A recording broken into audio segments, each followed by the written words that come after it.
pace dengan hanya menyisakan satu laga hidup mati kontra Irak usai kekalahan 2-3 dari Arab Saudi Kamis lalu.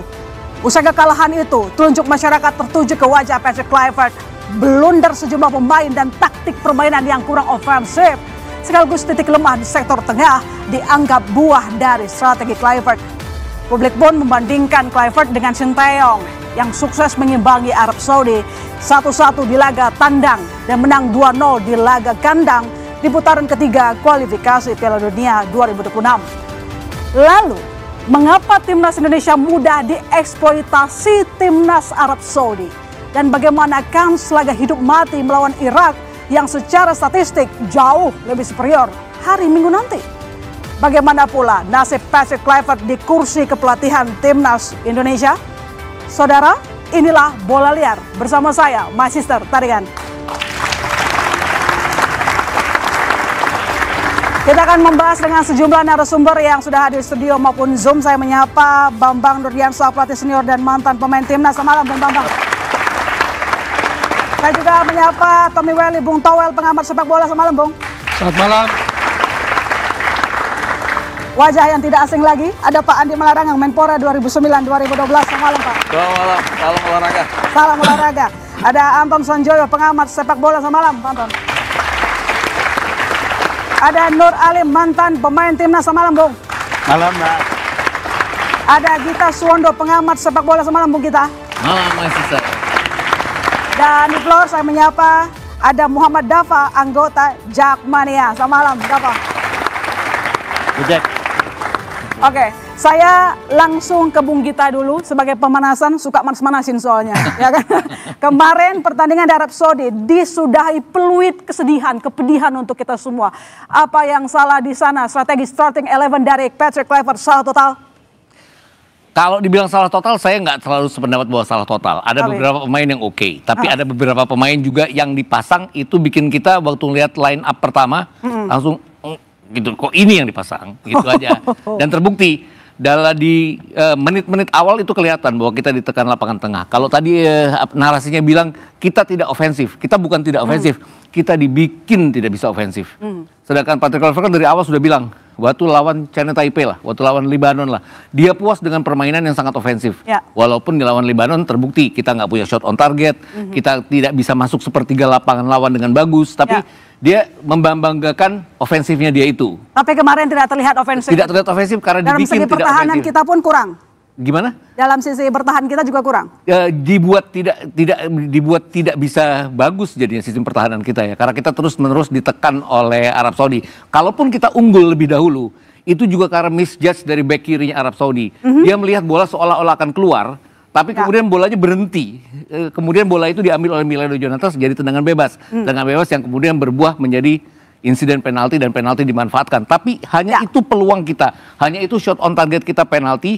Shot on target kita berikutnya terjadi di menit ke 80 ke atas setelah Ole Romani datang, setelah Tom Haye datang. Itu tadi yang saya bilang pergantian pemain yang lambat. Bukan apa ya, kalau Kusna ini tadi kan bilang agak terlambat. Saya bilang terlambat sama sekali ya. Harusnya Tom Haye dan Ole Romani dimainkan sejak awal. Kalau dibilang mereka tidak bugar, Tom Haye cuma pemain 60 menit. Tapi kan babak kedua dia bisa dimainkan dari awal 45 menit. 3 kali serangan yang sangat efektif untuk digunakan oleh para timnas. Saya ke Bung Towel, udah nggak ofensif, nggak defensif juga. Game plan-nya bermasalah kalau kata Bung Gita. Jawaban Anda? Karena hasilnya kalah ya pasti begitu. Karena kalau previewnya saya nggak lihat tuh. Pemain ini squad yang terbaik nggak ada juga yang komplain gitu kan. Pandit-pandit ini.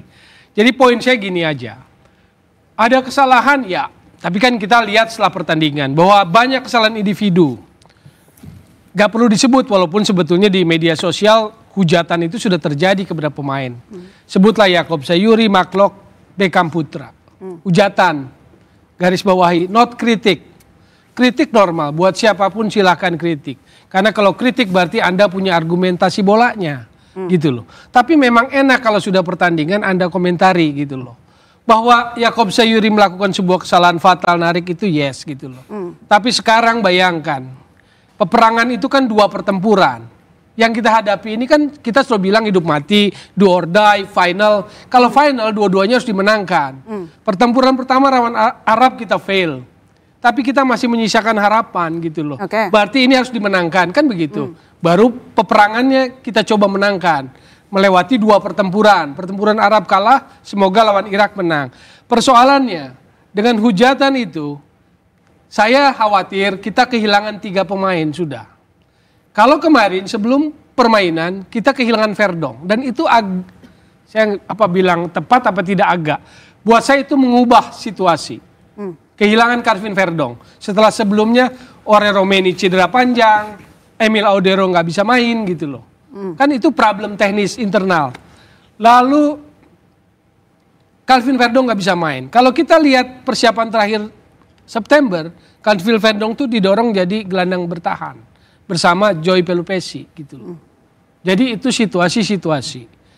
Saya maksudnya gini loh, Anda kritik silahkan, tapi pakai argumen sepak bola. Tapi yang terjadi sekarang dengan yang terjadi pada Yakob Sayuri, pada Maklok, pada Beckham, ini kan bukan kritik, hujatan. Apakah ini pengaruh kepada psikologis? Pengaruh.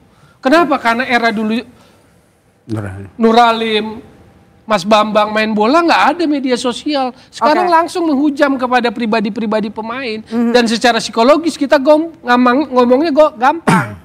Recovery mental, psikologis. Gimana caranya? Gak gampang, bos. Yakob Sayuri waktu lawan Bahrain sama China dipuji hebat. Dan memang bagus. Hanya untuk sebuah kesalahan kita lupa. Kenapa? Sekarang saya tanya. Apa yang membuat kita begitu marah? Kita semua kecewa. Tapi kalau kita nggak bisa kontrol kemarahan kita nggak ngerti bola sebetulnya. Bung Gita, yang ramai sekarang ini adalah hujatan, bukan kritik yang membangun. Anda lagi ngeritik atau ngujat? Saya sih ngeritik.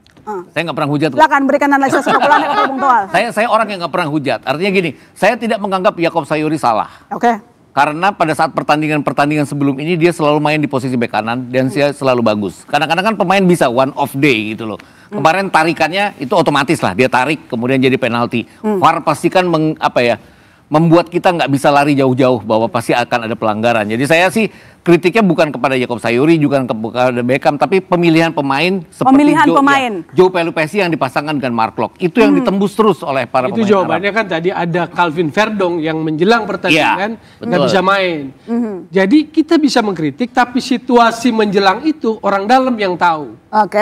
Maka kalau ada kritik tentang taktikal, yes. Ada kesalahan pergantian yang lambat, boleh. Tapi dalam situasi lambat itu ada pertanyaan kenapa kan? Gitu loh. Kalau kita pandit, kalau kita pengamat bola tentu kita mengkritisi karena argumen. Tapi so tahu jangan. Karena apa? Publik jadi liar seperti judul program ini, bola liar. Gitu. Makanya saya bilang bahwa kenapa tidak Tom Haye yang dimasukkan sejak awal. Toh terbukti waktu dia masuk, terlepas Arab sudah main dengan 10 pemain, dia bikin lapangan itu terbuka. Dia ngomong itu karena terjadi setelah Maklok jelek. Lu bilang Tom Haye. Kan beda. Saya ke Pak Bambang. Baik. Saya ke Pak Bambang kalau begitu sebagai mantan pelatih. Kita lihat ya fair aja lah, kita lihat dalam pertandingan kemarin. Di babak pertama kita agak sedikit loyo, babak kedua langsung ngegas ketika Ole masuk ke lapangan. Anda bisa merasakan apa situasi Kluivert kenapa memilih pemain utama saat babak pertama? Jadi gini Mbak, pelatih itu ketika menentukan starting 11, semua pertimbangan sudah ditimbang. Apalagi behind the team-nya kan orang top-top itu. Bukan pelatih dari Ciputat sana Mbak. Asal pasang gitu. Sekarang banyak komentar, banyak kritik ketika hasilnya negatif. Manusiawi juga. Kadang-kadang pelatih juga bikin salah gitu. Saya sih lawan Arab tidak terlalu peduli, saya bilang. Kita harus fokus bagaimana memenangkan lawan Irak, itu yang paling penting. Anda yakin nggak peduli dengan memenangkan Arab? Karena di Arab kita sempat menang lalu imbang, tapi sama Irak catatan kita nggak buruk. Sudah terjadi. Kita harus fokus lawan Arab. Lawan Irak. Dan Irak tidak mudah untuk dikalahkan juga gitu lah. Untuk menentukan starting 11-nya harus pas, terus taktikalnya juga harus jitu. Ini tim mau main seperti apa ketika menghadapi lawan Irak, itu harus jelas juga. Kalau di sepak bola ada namanya tim TAS. Tim ini mau kayak apa mainnya ketika melawan Irak. Kita punya di tim sepak bola tuh Pak, behind the team itu ada tim analisis namanya. Menganalisa lawan yang akan dihadapi. Terus kita menentukan kita mau main seperti apa lawan yang akan kita hadapi. Itu yang harus kita pikirkan gitu loh. Kalau yang kemarin sudah kita kalah ya sudahlah gitu loh. Nggak akan kita bahas yang sudah kalah, nggak akan terjadi. Tapi kalau review Anda kemarin, ini lebih karena intensitas yang tinggi dalam game atau memang ada kesalahan pemilihan pemain? Review Anda yang kemarin, kita bahas yang kemarin dulu. Ya karena hasilnya nggak bagus ya kita bisa bilang salah masang pemain. Coba sekarang kalau hasilnya bagus kira-kira ada bahasa itu nggak kira-kira? Gitu loh. Oh gitu. Ya kan? Kalau timnya bagus kemarin kita bisa salah pasang pemain nggak gitu. Oke, baik. Bung Alim, menurut Anda bagaimana dengan starting 11? Pilihan dari seorang Patrick Kluivert dan juga tim ya. Ada Dani, ada Saya menambahi apa yang dibicarakan sama coach saya nih, Pak Om Danur. Jadi gini Mbak, setiap mau pertandingan di H-1-nya, itu kadang-kadang itu pelatih itu sudah melihat membentuk kerangka tim. Oke. Ya kan, siapa yang bakal dimainkan. Ya, jadi juga ketahuan kalau untuk melawan tim Arab seperti formasinya apakah 4-3-3 kah atau 3-5-2 itu semuanya tergantung dari taktiknya pelatih. Nah ini yang sangat disayangkan Mbak. Ini saya mohon maaf ini saya nggak menyebutkan pelatih yang dulu atau apa semuanya. Itu kan kemarin-kemarin itu kan kayak macam Mark Klok atau apa itu sudah buangan udah dicoret sama Sintayong. Kenapa sekarang masih dimasukkan untuk buat menjadi starting 11? Dan itu juga sebenarnya kita ada dampaknya juga di situ. Ini kan soalnya pertandingan yang krusial, yang harus kita menangkan, harus dapat kita 3 poin. Sekarang kita agak berat Mbak untuk buat masuk juga. Ya, intinya belajar dari pengalaman lawan Arab. Banyak suara, pelatih itu kan juga harus mendengar suara dari luar. Banyak suara-suara di luar, salahlah masang pemain. Tentunya nanti lawan Arab, tim ini pelatih terus tim pelatih khususnya harus benar-benar pas ini memasang pemain starting 11-nya seperti apa sesuai dengan filosofi kita mau main seperti apa sih lawan Irak ini. Dan itu juga Mbak, gitu loh. Kadang-kadang pemain juga itu kadang-kadang dipanggil sama pelatih untuk menghadapi tim yang sekelas kalau kita bermain di tandang. Kadang-kadang itu kita dipanggil satu-satu itu. Kalau kamu nanti menghadapi tim yang berat atau striker yang ini, nah itu sudah ketahuan kita harus menjaganya seperti apa. Nah ternyata dan ini Mbak, mungkin juga pelatih ini juga harus punya plan A, plan B. Ketika yang kemarin ada nggak plan A, plan B-nya? Ya, kalau ketika tidak berkembang soal pergantian pemain dipermasalahkan, terlambat, bahkan sangat terlambat. Berarti kan plan B-nya kita pertanyakan gitu loh. Mudah-mudahan dengan pelajaran ini kemarin lawan Arab ada plan B. Ketika pola permainan seperti tidak jalan, segera ada perubahan. Perubahan cara main belum tentu mengganti pemain, Mbak. Bisa pemain itu digeser-geser, bisa posisinya ditukar, bisa. Baik. Kita tanya supporter kalau begitu. Dava, saya lihat wajah Anda sedih karena kemarin kalah gitu ya. Saya juga sedih, kita semua di sini kelabu begitu ya. Tapi dari pandangan supporter, bagaimana memandang tanding kemarin? Anda merasa ada yang salah dalam penyusunan pemain atau seperti kata Bung Gita tadi, kok nama-nama ini jadi starting 11? Ya kalau kaget sih emang pasti ya. Karena biasanya di tengah itu kayak Joy Pelupesi itu selalu duet dengan Tom Hai ya. Tapi tiba-tiba ini dimasukin dengan yang Mark Klok gitu. Terus kenapa dari babak pertama itu udah kelihatan Mark Klok mainnya agak kurang bagus gitu. Kenapa nggak cepet pergantian pemain gitu? Kayak performanya kurang. Ya. Kenapa performa Mark Klok kemarin itu bisa bermain 90 menit? Jadi Anda nggak puas ya dengan susunan dari... Betul, ya. Kamu ngeritik Kluivert ya? Iya. Baik, saya ke Pak Andi. Gimana nih pelatih baru, pandangannya gimana? Banyak yang nggak puas, tapi ada juga yang bela. Seorang Kluivert, pandangan Dava setuju nggak? Ya kalau kita lihat, kita semua mendukung sebenarnya. Pelatih dengan timnya dan para pemain. Tentu saja kita harapkan menang, kita semua pada rasanya menonton semua, kebanyakan pencinta bola walaupun tengah malam. Nah, tetapi kan setelah hasilnya ya kita harapkan menang dalam Arab Saudi karena kita pernah seri lalu menang sehingga harapan besar menang. Lalu kemudian karena tidak menang, gagal menang, ya kita kecewa. Memang dalam kenyataan kita lihat ada pincang terutama di lapangan tengah juga. Tiap kali beberapa kesalahan-kesalahan yang tidak perlu. Ya. Nah sekarang bagi saya bagaimana kita menghadap ke depan. Artinya melawan Irak masih ada satu peluang ini. Kalau kita menang lawan Irak ada kesempatan untuk bisa lolos ke babak berikutnya. Ini kan yang penting. Nah kalau bagaimana mengevaluasi yang kemarin dan kemudian bagaimana memenangkan pertandingan melawan Irak. Rasanya juga kita bisa menang. Kita juga mendukung. Bahkan ada yang berdoa semua kawan-kawan ini. Apalagi melihat kali ini kita punya tim yang secara kualitas bisa bersaing. Baik melawan Arab Saudi maupun melawan Irak. Ini pelatihnya juga pelatih yang kualitas dengan standar yang lebih tinggi. Dari dulu sebenarnya kita ingin punya pelatih yang standarnya lebih tinggi. Apakah dari kita sendiri atau dari luar. Tetapi kali ini kita ada kesempatan dan secara statistik walaupun makin kecil dengan kekalahan kemarin, tapi masih ada peluang. Mari kita coba, mudah-mudahan kita dorong pelatih untuk mengevaluasi dan memberikan yang terbaik nantinya.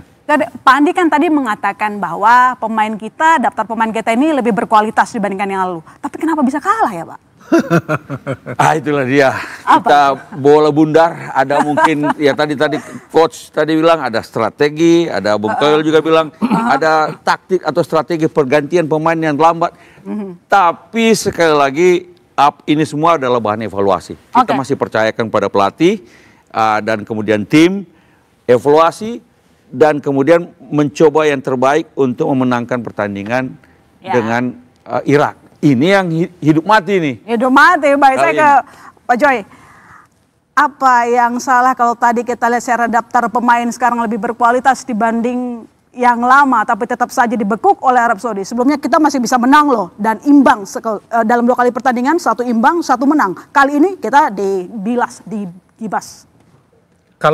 Kalau melihat ke belakang, yang harus kita lihat adalah pertandingan di GBK. Ketika Indonesia menang 2-0. Kalau pertandingan yang pertama di Riyadh, itu sebetulnya kita masih beruntung tidak kalah. Meskipun boleh saya katakan kalau di babak pertama main dengan 3-4-2-1 itu Arab Saudi keteteran. Cuma keteterannya hanya babak pertama, babak kedua Indonesianya habis. Artinya 3-4-2-1 itu pola yang ofensif tapi butuh intensitas tinggi, stamina tinggi. Oke, sekarang kita kembali ke pertandingan yang kemarin. Saya agak kaget sebetulnya dengan formasi 4-2-3-1. Kenapa? Dalam bayangan saya dan mungkin juga dalam bayangan beberapa orang atau banyak orang, formasinya yang paling memungkinkan melawan Arab Saudi itu 4-3-3.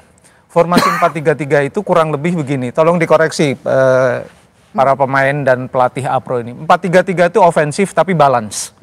Oke, 4-2-3-1 itu lebih ofensif daripada 4-3-3. Ya, lebih ofensif. Kenapa?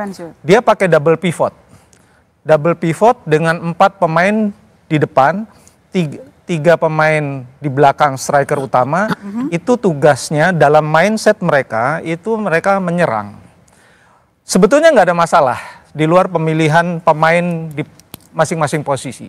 Problemnya adalah Kambuaya misalnya di posisi nomor 8, dia tidak terlalu oke ketika Indonesia kehilangan bola dan dia harus membantu pertahanan. Dia nggak terlalu oke. Mark Klok yang berpasangan dengan Joy Pelupesi sebagai double pivot tidak mampu menjalankan tugasnya dengan baik. Demikian juga Beckham. Nah, ini membuat lini tengah yang harusnya menjadi departemen pertama ketika Arab Saudi menyerang itu tidak banyak berfungsi. Oleh sebab itu tekanan terbesar kemudian datang kepada Jai Isdes, kepada Sayuri, sehingga kemudian tekanan yang bertubi-tubi itu membuahkan retak akhirnya. Dan membuat Martin Pas kerja sendirian. Kemudian, ada kesalahan, ada blunder dan macam-macam. Tapi buat saya problem utamanya adalah lini tengahnya nggak jalan. Lini tengahnya tidak jalan. Kalau pakai formasi 3 single pivot, di kanan biasanya Joy Pelupesi di tengah, di kanan Tom Haye, di kiri bisa siapa saja. Nah, ini 3 ini biasanya Nathan, tapi Nathan masuk 2-3 pun tidak.